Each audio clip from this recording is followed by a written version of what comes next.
Selamat pagi ya, kita bersama lagi dalam ruang bicara yang dibawakan kepada anda tentunya lah di Bernama TV, dan hari ini kita memilih satu lagi topik yang saya kira cukup penting sebenarnya untuk kita sembang-sembang bersama dengan dua tetamu yang cukup istimewa yang sudah pun berada di studio ruang bicara ini bersama dengan saya.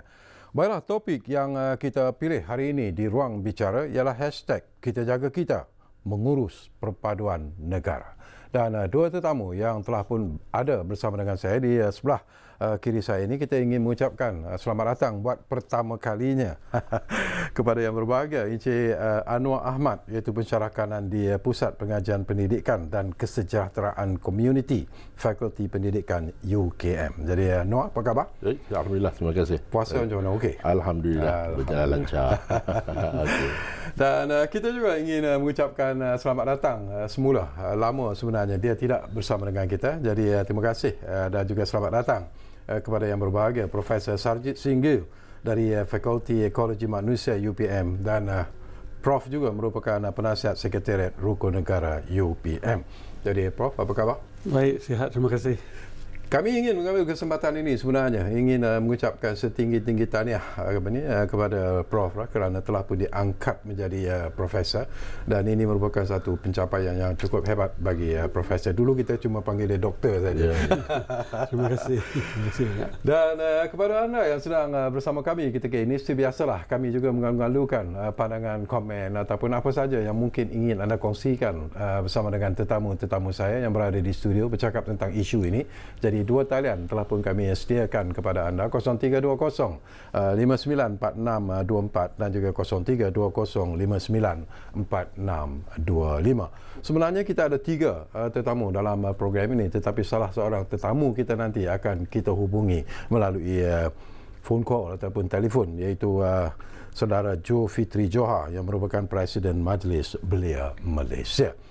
Baiklah, hari ini 13 Mei 2020, dan sesungguhnya lah Noah mengingatkan saya kepada apa yang berlaku lebih kurang 51 tahun yang lalu pada tarikh yang sama, tetapi pada tahun 69. Peristiwa hitam 13 Mei. Betul. Jadi sesuatu yang seharusnya lah memberi kesedaran dan juga pengajaran sebenarnya kepada rakyat Malaysia bila bercakap tentang perpaduan. Tetapi saya nak dapatkan pandangan Noah sendirilah secara pribadi. Apakah anda melihat bahawa bila kita sentuh tentang perpaduan di dekad ini, apakah sedikit membimbangkan kita sebenarnya? Okey, terima kasih Tuan Haji atas undangan ini. Betul, hari ini adalah hari kita mengingati semula peristiwa 13 Mei, 51 tahun yang lalu. Satu peristiwa hitam dalam masyarakat kita, yang pelbagai kaum. Kurang-kurangnya kita ada satu pengalaman untuk kita selalu ingat bahawa jika kita melakukan alpa dengan apa yang kita diberikan nikmat itu, maka akhirnya kita akan berhadapan dengan malapetaka. Betul, kita lihat perpaduan semakin lama semakin berubah sesuai dengan keadaan masyarakat, migrasi dari luar bandar ke bandar dan sebagainya. Ini telah mengubah landscape perpaduan. Walau bagaimanapun saya percaya bahawa teras kepada perpaduan itu masih kekal. Sebagaimana kita mereka pada 1957. Kalau ditanya apakah bentuk perpaduan yang kita impikan atau kita harapkan di Malaysia ini soalan yang mungkin pada ramai orang dia mempunyai banyak definisi. Setiap orang mempunyai definisi yang agak berbeza tentang apa yang diimpikan dengan konsep perpaduan itu. Kalau kita di kalangan masyarakat yang berbilang kaum sekalipun, kita akan dapati maksud dan impian mereka sebenarnya walaupun pada akhirnya ingin hidup dalam keadaan yang aman, sejahtera, tapi jalan ke arah itu berbagai-bagai. Tapi yang kita boleh katakan, apakah bentuk perpaduan Malaysia? Saya cenderung untuk mengatakan kita adalah satu bentuk yang dipanggil sebagai integrasi. Ini adalah bentuk yang kita gunakan dalam membicarakan soal perpaduan dengan kita. Ini adalah perpaduan satu asas pemahaman asas tentang konsep perpaduan. Kita dapati bahawa dalam membicarakan soal perpaduan, ramai orang sudah mula lupa bahawa apakah perkara asas kepada perpaduan yang saya sebut sebagai integrasi. Apa dia integrasi itu? Integrasi itu bukan maksudnya semua orang menjadi sama. Integrasi itu adalah gabungan, perkaitan, mewujudkan saling interaksi antara satu kumpulan dengan kumpulan yang lain. Dan integrasi itu berlaku dalam keadaan win-win situation. Ada negara yang tidak memilih integrasi, ada negara memilih asimilasi. Kita tengok jiran-jiran, ada negara jiran memilih asimilasi. Asimilasi ini berbeza, di mana dia ada kumpulan yang menang, ada kumpulan yang kalah. Biasanya kumpulan minoriti akan berasimilasi dengan kumpulan majoriti. Tapi negara kita mempunyai cara yang berbeza. Kita memilih integrasi, bermaksud win-win situation. Dan satu bentuk kepada integrasi ini adalah satu proses yang bising. Sebab tu kalau kita tengok di negara kita ni, daripada merdeka sampai sekarang, isu perpaduan ni selalu menjadi satu isu yang kita panggil bising lah. Aktiviti yang bising. Kita ada banyak perundingan, kita ada banyak wacana, kita ada banyak perdebatan. Ada yang setuju, ada yang tak setuju. Tapi itulah sebenarnya konsep perpaduan yang ada pada negara kita. Sebab kalau asimilasi itu dia proses yang senyap, semua orang menerima apa yang ada. Tapi integrasi adalah proses yang bising, dan bising itu sendiri adalah satu identiti kepada perpaduan dalam negara kita. Itu yang kita boleh faham. Yang pertama tentang konsep paduan. Dan Tuan Haji tanya tentang apakah perubahan yang berlaku. Yang kita nampak pada hari ini adalah bila kita pilih integrasi, maka pemilihan itu bukanlah dibuat pada waktu merdeka itu, tapi dia adalah lanjutan ataupun warisan yang telah kita ada masyarakat kita pada sebelum merdeka. Jadi integrasi adalah satu pilihan yang saya kira adalah pilihan yang terbaik. Tetapi integrasi itu bukan statik, dia dinamik. Dia harus diurus, dia harus difahami, dihayati, dan semua ahli masyarakat harus melihat integrasi itu sebagai satu formula yang mesti dijayakan untuk memajukan perpaduan. Itu dia. Okey, nanti kita dapatkan lagi pandangan Anwar tentang isu ini. Saya juga nak kongsi sesuatu dengan Prof lah. Tadi pun Anwar sentuh tentang apa yang kita sebut sebagai lanskap perpaduan. Betul. Ini pun satu isu yang menarik juga sebenarnya. Apakah lanskap perpaduan ini memang kita jangkakan akan berubah mengikut perubahan semasa, baik dari aspek ekonomi dan sebagainya. Tetapi pandangan Prof sendiri terlibat dengan selaku penasihat Sekretariat Rukun Negara misalnya. Apakah anda melihat bahawa sesungguhnya lah bila kita bercakap tentang isu perpaduan di Malaysia ini, kita perlu memberi perhatian yang serius kerana dianggap sebagai sudah tidak begitu kukuh seperti apa yang kita harapkan. Ya, terima kasih. Saya melihat bahawa kekuatan kita sebenarnya adalah terhadap kepelbagaian masyarakat Malaysia dengan latar budaya yang berbeza, agama yang berbeza. Saya rasa itu adalah satu kekuatan yang penting yang sering kita raikan bersama. Dan kekuatan ini perlu diurus kerana ia mengikat hubungan dalam masyarakat. Kerana dalam hubungan masyarakat dia ada tiga jalur hubungan itu, iaitu kerjasama, persaingan dan konflik. Dan sebelum kita lihat sebelum COVID, kita melihat banyak perdebatan, konflik dan juga persaingan.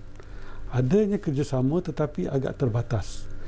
Tetapi pada masa COVID ini, dalam masa 2 bulan ini, kita melihat kerjasama dalam masyarakat itu semakin tinggi.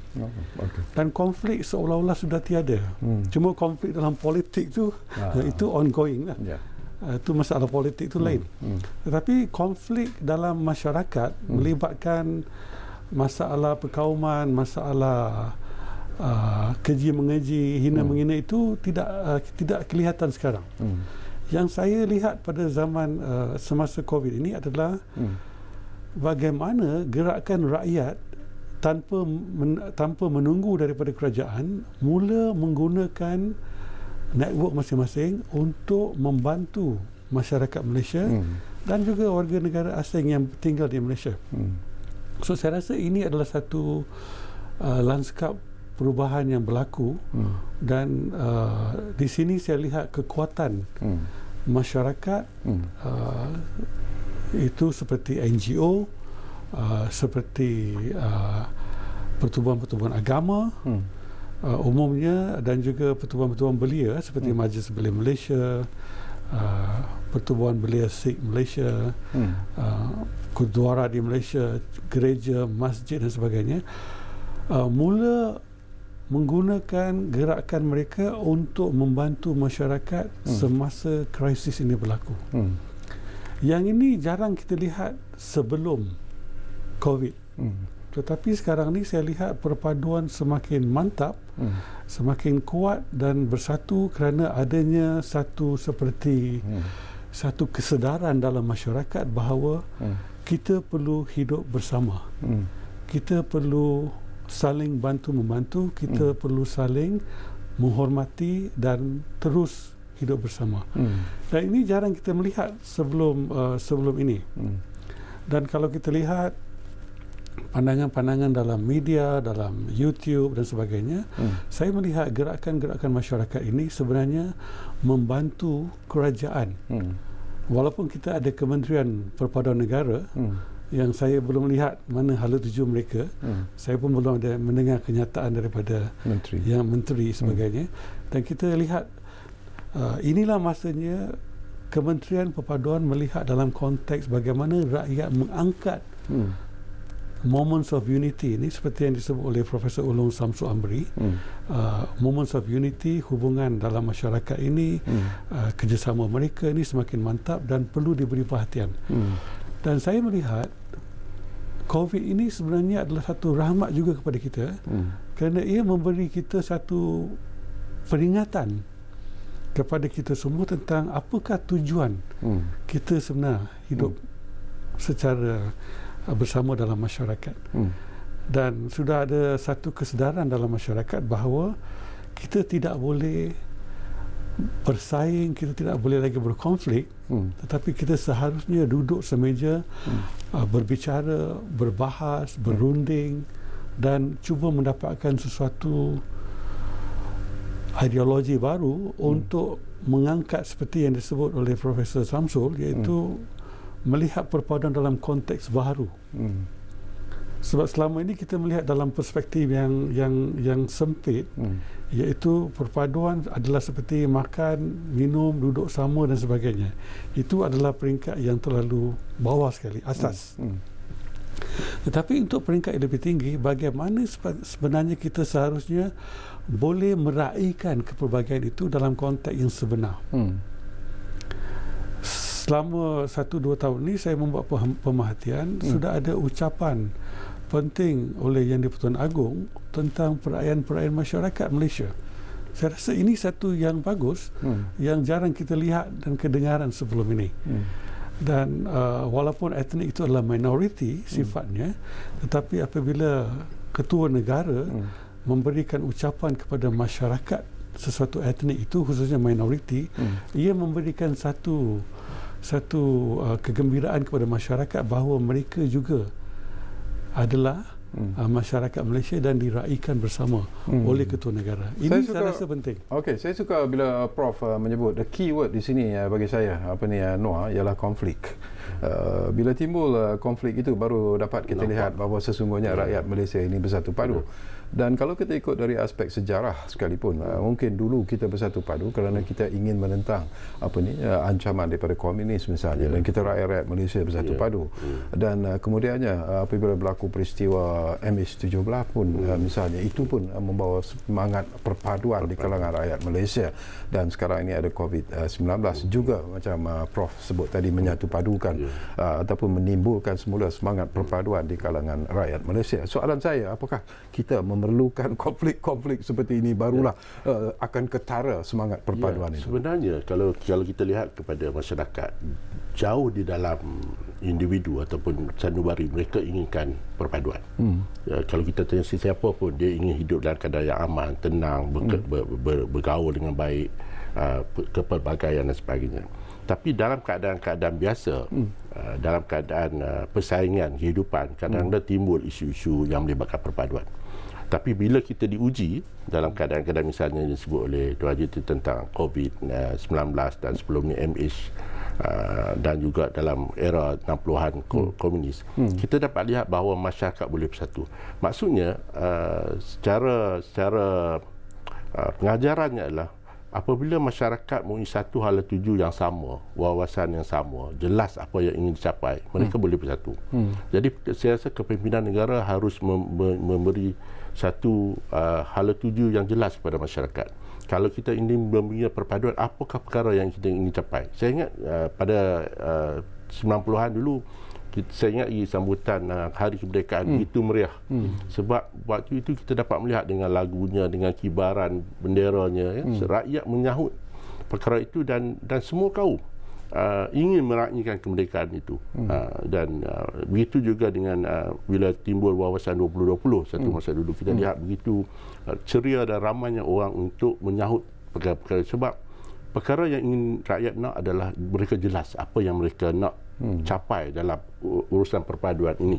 Jadi bukan sepertinya konflik atau bencana atau wabak, tetapi juga perpaduan itu boleh datang bila mereka dapat hala tuju, aspirasi yang jelas daripada kepimpinan negara. So saya rasa Jabatan Kementerian Perpaduan yang baru dibentuk ni, tahniah kepada pihak kerajaan kerana membentuk Kementerian Perpaduan. Kita harap Kementerian Perpaduan dapat memberi kita satu visi yang jelas. Kalau kita ingin mencapai perpaduan ni, apakah visi yang kita nampak yang kita ingin capai? Saya rasa itu akan meningkatkan rasa kesepunyaan rakyat di kalangan berbagai kaum. Okey, kita akan sambung lagi, tapi seperti biasalah kita akan berehat dulu buat seketika. Tapi sebelum kita berehat, kita ambil dulu satu panggilannya ada di talian sekarang ini. Encik Abdullah Osman dari Seremban Negeri Sembilan sudah pun ada di talian kita sekarang ini. Assalamualaikum Encik Abdullah. Waalaikumsalam Cik Sakawi. Saya juga ahli panel. Ya. Ada dua perkara lah. Okey. Yang sebenarnya kita tidak risau perpaduan kaum kerana masing-masing sibuk dengan kerjaya masing-masing. Tetapi adalah perpaduan kaum Melayu sendiri. Ya. Perpaduan kaum Melayu sendiri terlalu berpolitik dan berpuak-puak. Okey. Yang boleh menggugatkan perpecahan orang Melayu lah. Dan lagi satu ialah tentang semua kaum mahukan keamanan dan kemakmuran. Ya. Tiada sebab untuk kaum-kaum ini untuk bersengketa. Apa pandangan ahli panel?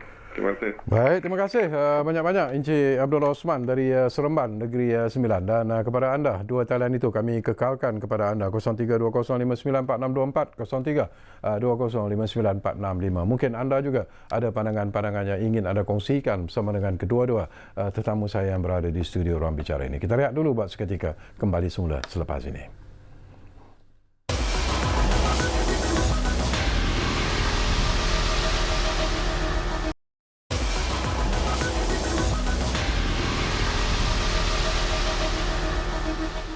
Okey, kita kembali semula ke Ruang Bicara ini. Masih lagi bercakap tentang hashtag kita jaga-jaga mengurus perpaduan negara. Baik, tadi persoalan yang dibangkitkan oleh Encik Abdullah Osman dari Seremban Negeri Sembilan. Yang pertama ialah tentang perpaduan di kalangan orang-orang Melayu sendiri pun sudah dilihat ialah begitu menjadi satu masalah sebenarnya.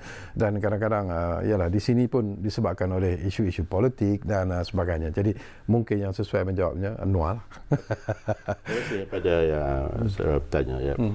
Kita akui bahawa orang Melayu adalah kumpulan majoriti dalam negara kita. Jadi bila kumpulan majoriti menjadi isu dan dia akan juga bersangkutan dengan kumpulan-kumpulan lain. Isu yang ditemukan adalah antara demokrasi dengan perpaduan. Dalam keadaan demokrasi, kita membenarkan individu atau kumpulan membuat parti-parti politik dan mereka boleh berpolitik dengan cara-cara yang dibenarkan. Pada masa sama, demokrasi itu seolah-olah dilihat seolah memberi tamparan kepada soal perpaduan dalam kelompok Melayu. Dalam orang Melayu ada banyak parti dan sebagainya dilihat, dan dalam satu parti pun ada juga kumpulan-kumpulan. Jadi antara menguruskan demokrasi di dalam masyarakat Melayu dan juga menguruskan perpaduan. Jadi pemimpin kena ada kekuatan untuk melihat perkara mana yang menjadi pokok kepada kelangsungan masyarakat Melayu, orang Melayu itu. Satu saya nak mencelah di sini, Noah. Adakah penubuhan sesuatu parti politik yang berasaskan bangsa itu menjadi masalah sebenarnya? Sebenarnya parti politik berasas bangsa itu salah satu bentuk kepolitikan. Dia sebenarnya tidak menjadi isu. Tapi yang menjadi isunya bila digunakan untuk tujuan-tujuan sehingga menimbulkan perpecahan antara kumpulan kaum. Okay. Saya rasa itu yang menjadi isu. Saya ingat kalau kita belajar kepada sejarah politik UMNO misalnya pada tahun 1946 sehinggalah merdeka dan sebagainya, kita lihat bagaimana UMNO menjadi tulang belakang kepada kumpulan-kumpulan minoriti yang lain dan mereka berjaya menguruskan sehingga akhirnya Malaysia hidup dalam keadaan aman dan seterusnya pada waktu itu. Jadi saya rasa bukan isu parti berasaskan kaum, tapi bagaimana parti itu digunakan oleh pemimpin-pemimpin dalam menguruskan soal-soal. Jadi kalau mempunyai integriti yang tinggi, melihat mempunyai wawasan membangunkan negara bangsa yang tinggi, saya ingat tidak menjadi isu. Kalau kita ingin melihat sebuah parti, mungkin parti daripada orang Melayu juga mempunyai hubungan baik dengan parti di kalangan orang Cina dan orang India. Walaupun mungkin mereka boleh berbeza dan bertentangan dalam soal pertandingan politik, tapi dalam hal-hal yang melibatkan kenegaraan, mereka boleh duduk bersama dan berbincang dan menyelesaikan isu demi untuk kesejahteraan rakyat. Okey, kita akan menjawab lagi persoalan yang dibangkitkan oleh Abdullah Osman. Kita juga akan dapatkan pandangan Prof Sarjit. Tapi sebelum itu mungkin ada baiknya juga kalau kita hubungi dulu saudara Zulkifli Johar, iaitu Presiden Majlis Belia Malaysia yang difahamkan sudah pun ada di talian kita sebenarnya. Assalamualaikum Zulkifli. Waalaikumsalam Cik Syakarawi. Ya, sihat ya? Baik, alhamdulillah. Alhamdulillah. Okey, ini kita bercakap tentang isu perpaduan Zulkifli, satu isu yang cukup penting sebenarnya. Dan bila kita bercakap tentang generasi muda ini, pandangan peribadi Zulkifli sendirilah, apakah anak muda di Malaysia sekarang ini sudah kekurangan ataupun terhakisnya semangat perpaduan di kalangan generasi muda kita ketika ini? Ya, terima kasih Cik Syarkawi, barisan panelis dan rakan-rakan penonton sekalian. Ya. Berbalik kepada soalan yang telah diutarakan oleh Cik Syarkawi tadi, saya menjawabnya secara objektif. Ya. Kita melihat suasana perpaduan khususnya di kalangan generasi muda ada dua. Yang pertama sekali, ada generasi muda yang betul-betul menghayati keperluan untuk perpaduan. Ya. Dan kita lihat mereka ini khususnya yang duduk di bandar, belia di bandar, mereka tidak ada masalah dari segi perkauman. Mereka mahu hidup secara bersama. Okey. Jadi dia tidak ada masalah di situ. Ya. Dan untuk jawapan yang kedua, kita juga melihat bahawa terhakisnya juga di satu sudut semangat perpaduan di kalangan generasi muda. Saya ambil contoh waktu saya kecil dulu, saya mempunyai jiran yang beragama Sing. Kebetulan Prof Sajik daripada agama Sing. Maknanya ketika kami kecil dulu, kita tidak ada masalah. Maknanya kita tidak dihambati dengan masalah rushing untuk bekerja, mencari pendapatan. Maknanya kehidupan kita sebagai satu masyarakat harmoni. Maknanya saya boleh main bola dengan belia Cina, jiran saya adalah orang Sing, dan kemudian saya berkawan dengan kawan-kawan India. Jadi perpaduan itu dia real, dia tidak dibuat-buat. Jadi saya melihat secara umumnya ada dua keadaan. Ya. Okey, satu lagi Zulkifli, kalau kita melihat situasi semasa zaman berubah, pemikiran dan juga mentaliti anak muda juga sudah pun jauh berubah sebenarnya. Dan sekarang ini kita ada media sosial yang juga jadi masalah sekiranya tidak dikawal. Jadi apakah media sosial juga sebenarnya banyak memainkan peranan untuk memberi impak ataupun kesan kepada semangat patriotisme dan juga perpaduan di kalangan generasi muda? Ya, saya melihat memang media sosial mempunyai masalah dari segi antara elemen yang menyumbang kepada tidak berjayanya untuk kita membina perpaduan.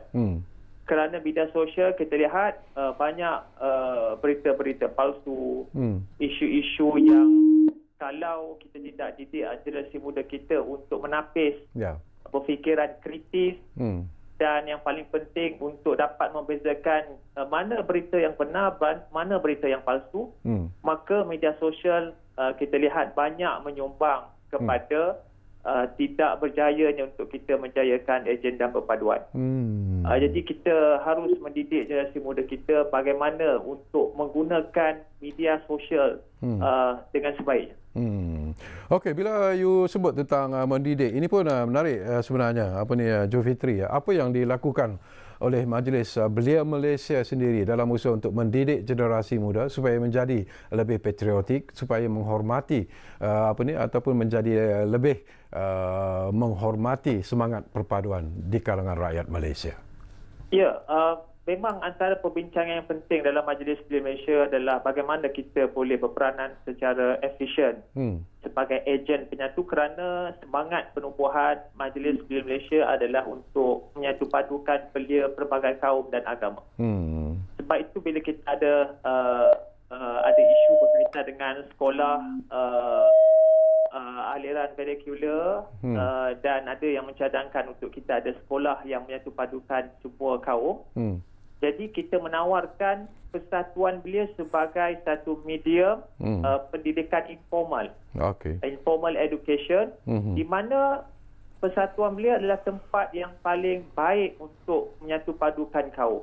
Ambil contoh di Majlis Belia Malaysia, kita ada 40 badan gabungan merentas kaum, agama, termasuk Sabah Sarawak, dan termasuklah kita ada Majlis Belia Orang Asli dan Majlis Belia Sing.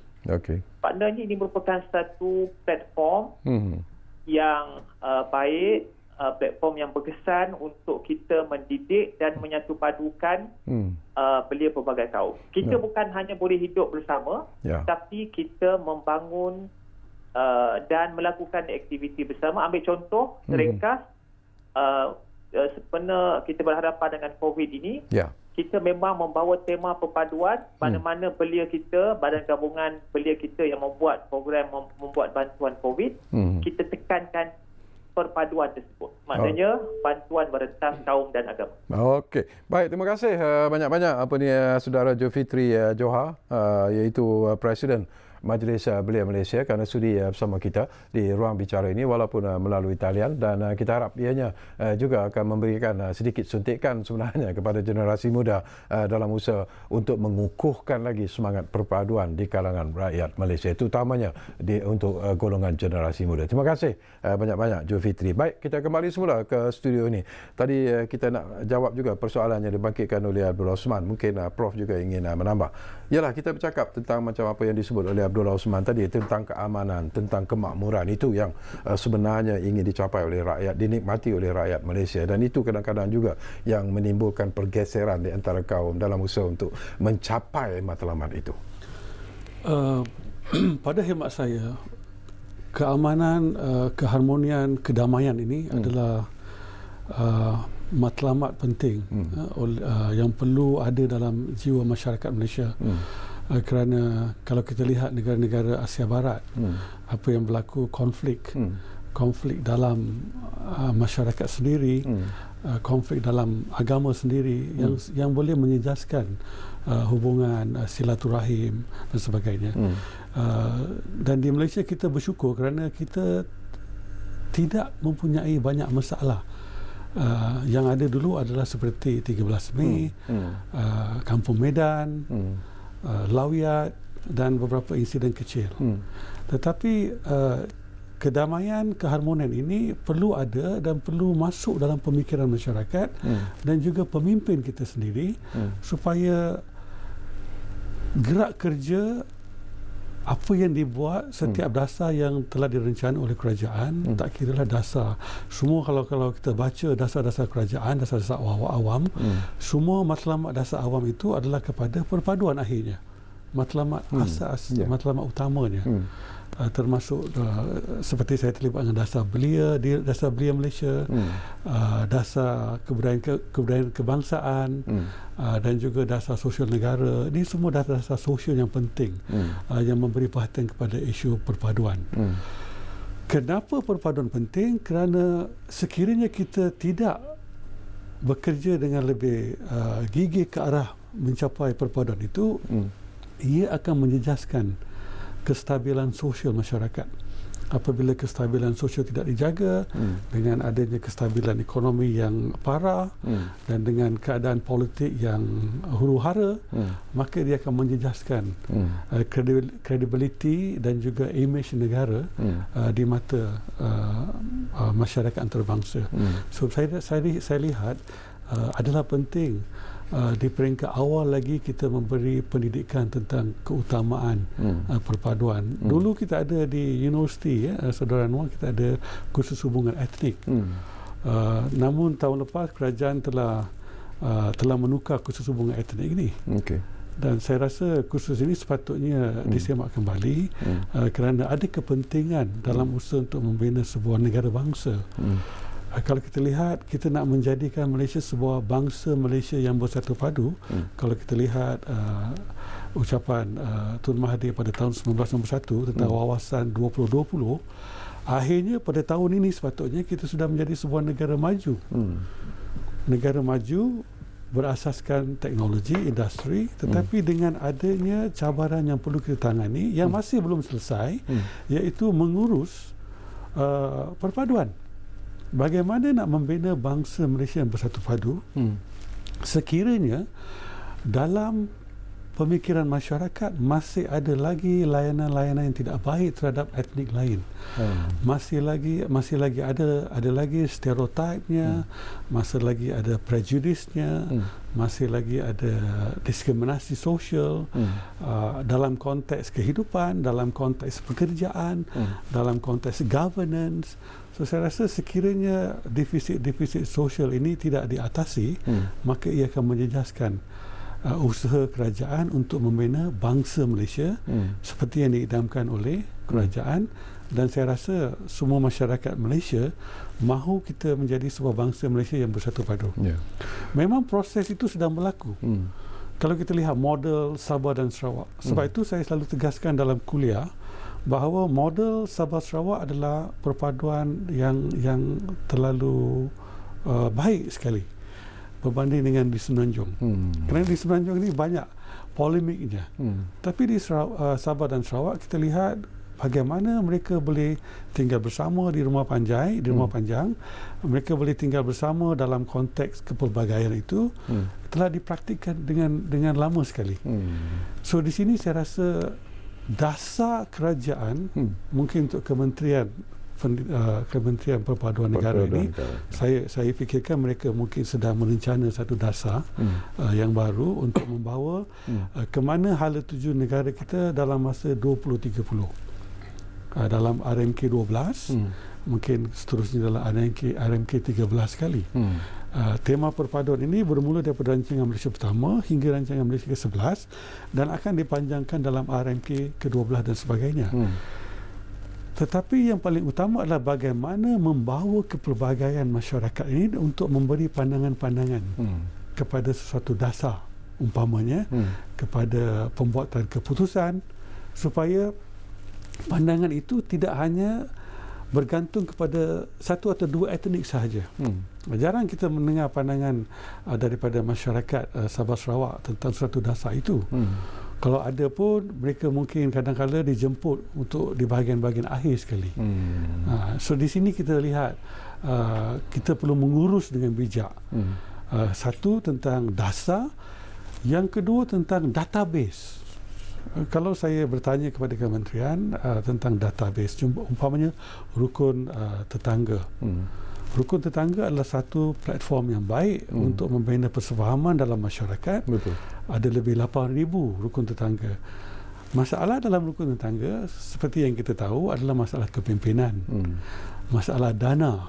Dulu diberikan dana RM7,000, sekarang mungkin RM3 hingga RM4,000 sebab keadaan ekonomi dan sebagainya. Tetapi apakah mekanisme baru untuk membawa rukun negara, rukun tetangga ini dalam konteks menjana ekonomi. Umpamanya jiran wanita dalam rukun tetangga itu ada jiran muda, jiran wanita, jiran usia muda dan sebagainya. Ini kluster dia. Dan saya dapati bahawa berdasarkan beberapa kajian yang saya baca, jiran wanita berusaha untuk mengeluarkan produk-produk dalam kawasan rukun tetangga mereka untuk tujuan menjana ekonomi dan kemahiran kalangan wanita. Maka di sini bagaimana nak link dengan Kementerian Pembangunan Wanita untuk menyokong kepada usaha jiran wanita itu. Bagaimana nak membawa tentang orang asli umpamanya. Bagaimana nak membawa tentang masyarakat Sabah dan Sarawak. Kerana kebanyakan kementerian, saya dapati berdasarkan pengalaman terlibat dengan beberapa kementerian, banyak kementerian ini dia tidak bercakap antara satu sama lain. Mereka ni syok dengan dasar masing-masing, tetapi ramai yang lupa bahawa dasar awam itu milik semua kementerian. Bukan dasar belia itu milik kementerian belia, dasar sosial milik Kementerian Pembangunan Wanita.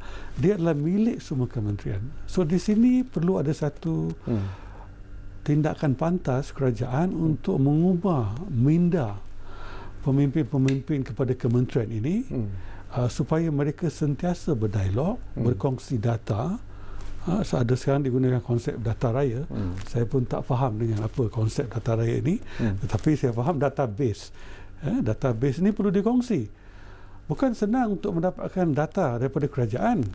Kalau saya nak minta data kerajaan tentang keciciran orang asli, saya ingat mungkin mengambil masa 5-6 bulan untuk menunggu data itu. So perkongsian data-data awam ini penting untuk kita merencana sesuatu strategi. Sebab itu dalam mengurus kementerian, umpamanya kementerian perpaduan ini, saya lihat dasar, database dan dana. So sebelum ini Jabatan Perpaduan, sebelum ada kementerian, dana mereka adalah tidak banyak. Banyak dana itu adalah kepada kementerian pelancongan umpamanya. Pelancong itu lebih penting daripada mengurus masyarakat. Sepatutnya dalam kementerian baru ini perlu ada dana untuk penyelidikan. Yang saya faham mungkin akan ada dana penyelidikan untuk perpaduan negara, bagaimana mengurus perpaduan, bagaimana kita nak belajar dalam konteks bukan perpaduan kita dalam Malaysia tetapi perpaduan dalam konteks ASEAN.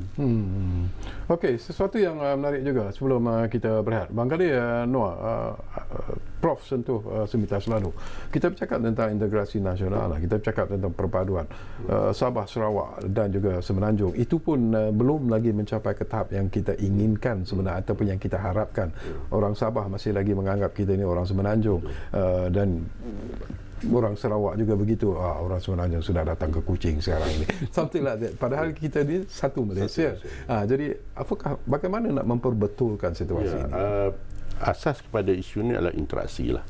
Interaksi sosial antara orang Sabah, Sarawak, Semenanjung ni memang disebabkan oleh demografi, lokasi dan sebagainya menyebabkan kita suka. Di sinilah Kementerian Perpaduan kena memainkan peranan yang besar untuk memperbetulkan, memperkemaskan konsep orang Sabah, orang Sarawak, orang Semenanjung ni kan. Sebab saya pernah berkhidmat di Sarawak, so kita dapat melihat perkara-perkara ini berlaku. Seterusnya saya nak sentuh sikit Tuan Haji tentang isu adakah sebenarnya perpaduan kita terhakis. Saya melihat perpaduan itu tidak terhakis, tapi dia telah berubah. Dan perubahan itu yang harus diuruskan. Misalnya kalau 60-an dulu di kalangan pemimpin politik, mereka sangat bersatu padu. Gabungan bagaimana untuk membangunkan negara dan sebagainya pada waktu itu. Di kalangan rakyat disebabkan oleh ada yang di bandar, ada yang luar bandar, di kampung, interaksi mereka kurang. Jadi kadang-kadang timbul kecurigaan, rasa jauh dan sebagainya. Tapi di tahun 2000 dan seterusnya, migrasi telah berlaku ke bandar dan interaksi masyarakat di bawah telah berubah. Kalau dalam satu kawasan perumahan tu kita dapat lihat pelbagai kaum telah ada. Jiran sebelah mungkin orang Melayu, orang India, orang Cina duduk dalam satu blok perumahan yang sama. Mereka kenal mengenal. Jadi isu interaksi sosial di kalangan masyarakat tidak timbul. Masih ada tapi kurang. Tapi isunya adalah terbalik. di peringkat kepimpinan politik pula yang menimbulkan isu. Jadi kita tengok 60-an, 70-an dulu, pemimpin bersatu padu untuk membangun negara, rakyat di bawah yang mungkin sebabkan oleh jarak itu kurang berinteraksi. Tapi di akhir-akhir ini, tahun 2000 ke atas ni, kita lihat rakyat di bawah sudah boleh bergaul, berinteraksi dengan baik di tempat kerja, di pasar-pasar dan sebagainya. Tapi di kalangan pemimpin pula yang harus menguruskan urusan perpaduan di kalangan mereka. Adakah ini disebabkan oleh kegarahan ahli-ahli politik sendiri bermain dengan isu-isu yang sensitif, perkauman misalnya? Sebab tu saya sebut awal tadi, kita kena sebagai ahli politik, integriti ini bukan hanya melibatkan wang dan sebagainya. Integriti juga melibatkan sejauh mana kita menggunakan modal-modal politik. Adakah modal politik itu boleh menjejaskan kerukunan hidup masyarakat? Jika benda perkara-perkara yang ditimbulkan itu boleh menjejaskan, saya fikir kena ada moral di situ untuk memastikan bahawa mereka tidak terjebak membawa isu-isu yang sensitif dalam masyarakat. Walaupun isu itu nampaknya boleh membeli perasaan rakyat, tapi dia membawa implikasi yang tidak baik kepada kesejuruan rakyat. Okey, kita rehat buat kali terakhir dan kembali nanti. Kita hampir-hampir sebenarnya berada di penghujung ruang bicara. Kita rehat buat kali terakhir.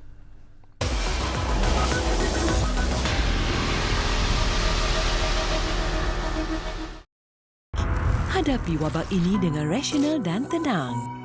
COVID-19 merebak melalui sentuhan secara langsung atau tidak langsung dengan individu yang positif. Jika anda mengalami demam, batuk-batuk dan sukar bernafas, lakukan saringan segera. Sepanjang perintah kawalan pergerakan, duduk di rumah, jangan keluar.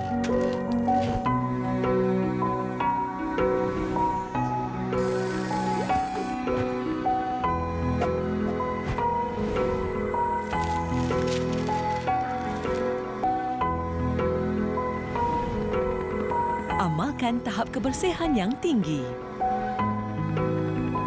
Kementerian Kesihatan Malaysia telah mengeluarkan laporan berkala terkini bagi mengendalikan kes COVID-19 ini.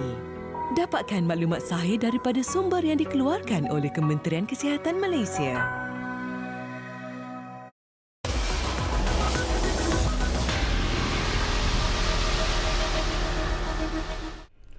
Baiklah, kita berada di penghujung ruang bicara sebenarnya. Tak banyak lagi masa yang tinggal. Kita juga nak berkongsi sesuatu bersama dengan Prof. Sarjit sendirilah. Kita tahu kerajaan banyak mengeluarkan ataupun mencipta pelbagai dasar sebenarnya dalam usaha untuk mengukuhkan semangat perpaduan di kalangan Malaysia, dan kita pun sembang-sembang tadi bahawa pelaksanaan beberapa dasar itu mungkin tidak menepati sasaran yang dikehendaki. Kita ada rukun negara sebagai satu contoh misalnya yang seharusnya dihayati oleh rakyat Malaysia, tetapi persoalan saya dan selaku penasihat Sekretariat Rukun Negara UPM, sejauh mana rakyat Malaysia sebenarnya menghayati rukun negara itu sebagai satu contoh, Prof? Saya melihat rukun negara ini dia bermusim. Dia hanya aktif pada sekitar bulan kemerdekaan. Bulan 8 tu dah nampak rukun negara tu aktif. Lepas tu dia dah tak aktif. Dan kalau kita lihat 5 prinsip dalam rukun negara itu jelas menunjukkan bagaimana masyarakat perlu ada prinsip itu dalam kehidupan mereka dan mengaplikasikan dia. Tapi kalau prinsip yang asas seperti prinsip kelima, kesopanan dan kesusilaan tidak boleh diamalkan dengan baik, maka itu menunjukkan berlakunya satu krisis identiti kepada sesuatu individu. Kalau kita lihat perbalahan-perbalahan dalam dewan dan sebagainya, menengking, menggunakan perkataan-perkataan yang kesat dan sebagainya, saya rasa itu sebenarnya tidak mencerminkan ketokohan seseorang itu sebagai ahli politik yang boleh mendapatkan mesej tidak baik oleh masyarakat, khususnya generasi muda. Dan di sini saya lihat kita banyak kempen, banyak dilakukan kempen dan sebagainya, tetapi bagi saya proses pendidikan itu perlu sentiasa digerakkan dalam peringkat asas, sekolah dan kembali kepada universiti. Macam di Sekretariat Rukun Negara. Sekretariat Rukun Negara ini adalah di bawah Jabatan Perpaduan. Tapi masalah sekretariat ini biasanya ialah tentang dana. So kalau setakat mengadakan sesuatu sekretariat itu tetapi tanpa adanya sedikit dana dan sebagainya, saya rasa itu dia tidak ada matlamat yang jelas. Bila Prof sebut tentang pendidikan, ini pun satu isu yang menarik juga Bang Kalino. Apakah secara peribadi Anwar merasakan bahawa mungkin sistem pendidikan negara yang ada sekarang ini juga perlu dikaji semula dalam usaha untuk menanam semangat perpaduan di kalangan pelajar? Setuju. Memang kita perlu untuk melihat semula sistem pendidikan. Kita punya sistem pendidikan ni sebenarnya kita dah lama 90-an. Tidak banyak, sedangkan dunia berubah dengan begitu pesat, masyarakat berubah dengan begitu pesat, cara masyarakat berfikir, bertindak dengan media sosial dan sebagainya, itu menunjukkan bahawa pendidikan yang lambat di belakang masyarakat itu adalah pendidikan yang tidak relevan. Memang kita perlu, dan salah satu perkara yang penting dalam pendidikan adalah konsep bernegara. Disebut tadi, Prof sebut tentang soal rukun negara. Rukun negara ni ideologi kita. Sebagai warga negara, kita punya ideologi dan disusun ideologi 5 prinsip utama tu. Misalnya kepercayaan pada Tuhan. Kita guna istilah Tuhan itu sebab ini sesuai dengan apa yang disebut sebagai lakum dinukum waliyadin kan. Urusan agamamu, urusan agamaku. Maksud dia dalam konsep ideologi negara pun kita membenarkan soal-soal kerukunan itu dilaksanakan. Jadi kalau dalam pendidikan soal rukun negara, soal keperpaduan, soal meraihkan kepelbagaian ini dikesampingkan. Kita mungkin melahirkan ramai profesional, tapi profesional yang tidak ada penghayatan kepada soal-soal bernegara. Dan akhirnya itu sesuatu yang malang pada kita. Tapi alhamdulillah, kalau kita tengok pada COVID-19 ni, kita lihat kita punya frontliner kita dari semua kaum, semua etnik berganding bahu bekerja dengan begitu kuat. Itu menunjukkan bahawa kita masih lagi boleh melaksanakan pendidikan, dan tapi kita kena majukan, kena tingkatkan kualiti itu supaya pada masa depan rakyat kita akan jadi lebih masyarakat yang betul-betul menghayati tentang konsep kenegaraan itu. Itu sangat penting pada saya. Prof, apa lagi yang perlu dilihat secara serius sekarang ini, Prof, bila kita bercakap tentang isu perpaduan ini? Ada yang mengatakan bahawa ialah dua perkara penting, tekanan ekonomi misalnya yang mungkin menggelisahkan rakyat dan kadang-kadang hilang semangat patriotik dan juga perpaduan, semangat perpaduan itu sendiri. Mainan ahli-ahli politik juga menjadi isu yang sering dibangkitkan, yang mengatakan berlakunya perpecahan di kalangan rakyat Malaysia. Apa lagi yang perlu dilihat oleh rakyat Malaysia?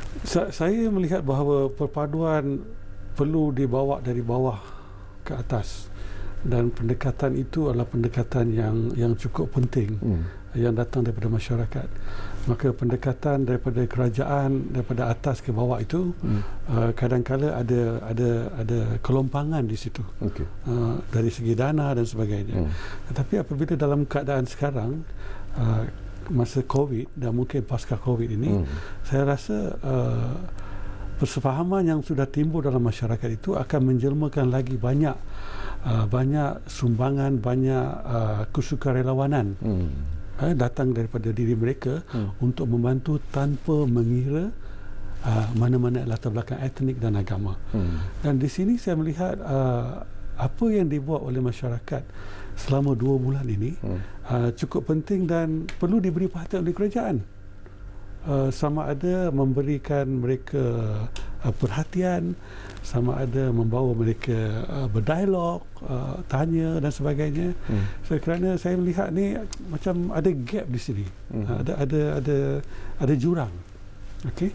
Dan saya sebagai ahli antropologi melihat pada masyarakat, dan saya yakin dengan adanya hubungan dalam kalangan masyarakat yang multi etnik, yang kita sekarang perlu menguruskan diversity, kepelbagaian dan super diversity. Ini konsep baru super diversity ini, di mana bagaimana kita sebenarnya kita lupa kita tinggal dengan banyak lagi warga negara asing yang tinggal di Malaysia. Tapi kita hanya lihat dalam konteks Melayu, Cina, India dan lain-lain. Tapi kita lupa bagaimana dengan masyarakat lain yang perlu kita belajar budaya mereka, yang mereka juga belajar budaya kita. Kalau kita lihat Bangladesh umpamanya boleh bercakap bahasa Melayu dengan baik. Kalau kita lihat etnik-etnik lain, Rohingya dan sebagainya, ada krisis baru-baru ini, dan cara kerajaan mengurus ni perlu melihat dalam konteks kemanusiaan. Okay?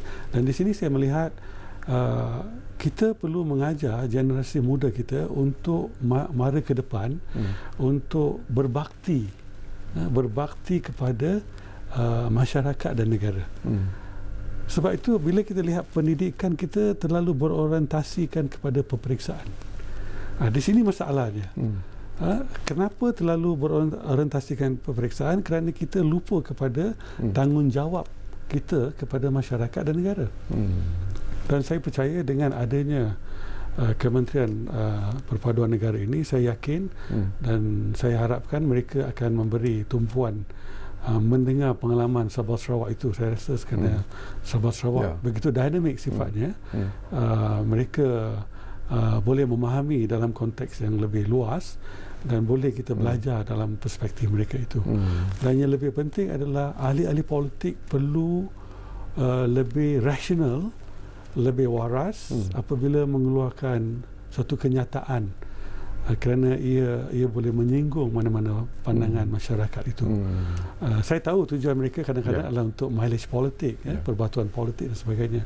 Tetapi tanggungjawab ahli politik menunjukkan kepada masyarakat bahawa mereka ini adalah the leader, pemimpin yang boleh dicontohi, ada tauladannya, ada amanahnya yang boleh mereka hormati pada masa depan. Okey, Noor, kita di penghujung ini, apa lagi yang ingin tambah? Satu perkara yang saya rasa penting untuk khusus kepada Kementerian Perpaduan yang baru ditubuhkan ni.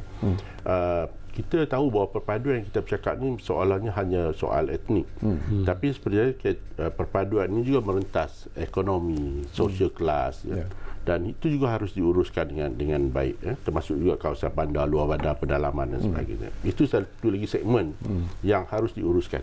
Kadang-kadang disebut bukan kerana etnik itu menyebabkan permusuhan, tapi sebabkan oleh kecemburuan agihan kekayaan ekonomi negara. Okey, yang keduanya adalah soal kementerian boleh mula melihat apa yang dipanggil sebagai penyatu paduan bersasar, targeted. Bukan semua kawasan di Malaysia ini bermasalah dengan perpaduan. Ada kawasan-kawasan yang saya pernah kunjungi sangat harmoni kehidupan masyarakatnya, yang sebenarnya kita tak perlu mengganggu. Mereka boleh berurusan dengan baik dalam masyarakat komunitinya. Tapi ada kawasan-kawasan yang harus dilihat, diberi tumpuan, yang disebut sebagai bersasar itu. Mesti ada penyatuan, program-program penyatu paduan di kawasan-kawasan tersebut. Apa contohnya? Kawasan yang mungkin misalnya 80 hingga 90% hanya daripada satu kaum saja. Dia tidak berinteraksi di luar daripada komuniti dia. Saya rasa itu kawasan-kawasan yang harus diberi tumpuan oleh kementerian supaya mereka dapat berinteraksi dengan kumpulan di luar daripada komuniti mereka. Saya rasa itu penting. Kita tahu ada kawasan-kawasan lokasi di negara kita ni yang sangat tinggi dia punya homogeneous itu. Satu kaum berada dalam satu kawasan daripada dia kecil sampai dia besar. Persepsi dia kepada kaum-kaum lain tu dia dengar melalui pandangan orang, dia tidak melalui pengalaman tu dengan kaum-kaum lain. Jadi ini adalah kawasan-kawasan yang harus dilihat oleh kementerian untuk melakukan program-program penyatuan paduan, sebab kita ada kos yang terhad, kewangan dan sebagainya. Mungkin boleh menggunakan, misalnya ada yang mencadangkan menggunakan kawasan pilihan raya, dia punya 222 kawasan untuk melihat kawasan-kawasan manakah yang perlu dibantu. Tapi saya rasa kawasan pilihan raya itu terlalu besar. Tidak semua dalam kawasan pilihan raya itu perlu diuruskan perpaduan. Mungkin kita boleh tengok dari segi postcode punya kawasan yang lebih kecil. Jadi kalau kawasan itu terlalu ramai satu komuniti, kita tahu bahawa kena bawa masuk program-program meraihkan kepelbagaian dalam itu supaya mereka lebih kenal kaum-kaum di luar daripada waktu. Dan ini adalah cara-cara yang harus dilakukan oleh kementerian lah, sebab dia memerlukan kos, tenaga kerja dan sebagainya. Dan tidak boleh berhenti. Kita tak boleh berhenti sebab ini adalah satu proses yang panjang, sebab daripada satu generasi ke satu generasi, perpaduan itu harus diuruskan dengan lebih baik. Okey, kita tinggal lebih kurang 1 ataupun 2 minit saja lagi, Prof. Serengka-ringkasnya harapan dan juga seruan anda lah kepada rakyat Malaysia, kerana perpaduan itu sebenarnya adalah merupakan asas kepada kepembangunan dan juga kesejahteraan negara.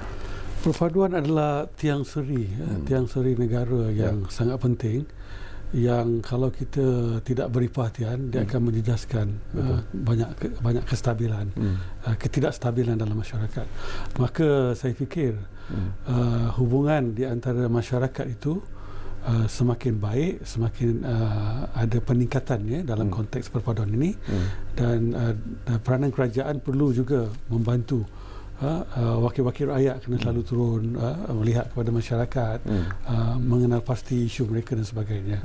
Dan yang penting sekali ialah kita nak melihat apakah dasar baru daripada kementerian ini yang kemudian boleh diwacanakan oleh ahli akademik dan sesiapa NGO dan sebagainya, untuk melihat bagaimana kerajaan nak membawa masyarakat ini pada tahap yang lebih baik dalam konteks kehidupan yang harmoni dan saling hormat menghormati dan hidup dalam rukun yang aman damai. Baik, terima kasih banyak-banyak kepada Profesor Sarjit. Terima kasih kepada Saudara Anwar kerana sudi bersama kita di ruang bicara ini. Sejam tak cukup sebenarnya untuk bercakap tentang isu perpaduan ini, kerana ini merupakan isu yang cukup penting sebenarnya untuk kita war-warkan dari masa ke semasa, dan bukan mudah sebenarnya untuk mewujudkan semangat perpaduan di kalangan rakyat Malaysia yang kepelbagaian ini, tetapi bukan susah juga sebenarnya untuk melahirkan satu semangat patriotik di kalangan rakyat Malaysia sekiranya kita ada dasar-dasar dan juga program-program yang berkesan yang menuju ke arah itu. Jadi terima kasih kepada anda yang menumpukan perhatian bersama kami di ruang bicara ini, dan insyaAllah seperti apa yang kami janjikan, ruang bicara akan terus berbicara bersama anda dari masa ke semasa. Kita jumpa lagi. Assalamualaikum.